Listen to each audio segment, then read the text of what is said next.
Are you stealth transmission proof? Be better equipped against COVID-19 with me right now.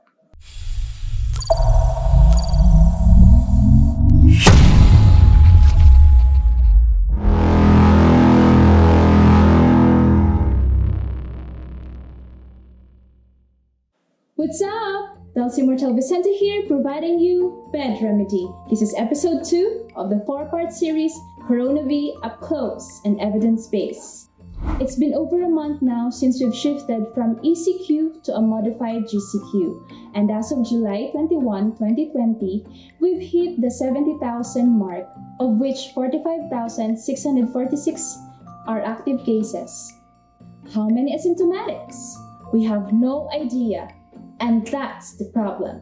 According to hoaxes et al. In their study about the transmission of the control of COVID-19 outbreaks, more than 50% of the overall attack rate in COVID-19 outbreaks are due to the silent disease transmission during the pre-symptomatic and asymptomatic stages, known as the stealth transmission.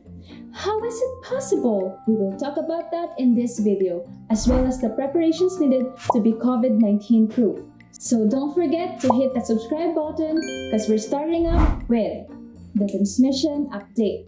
We all know the transmission of COVID-19 is via respiratory droplets from direct contact when a person coughs, sneezes, speaks, or sings, and through indirect contact if a person is exposed to a contaminated object or surface.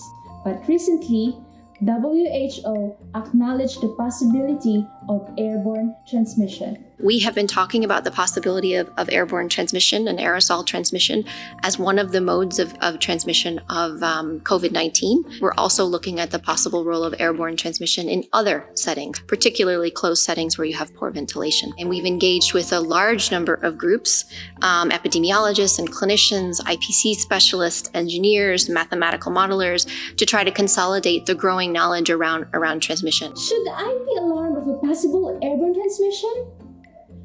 No need to panic.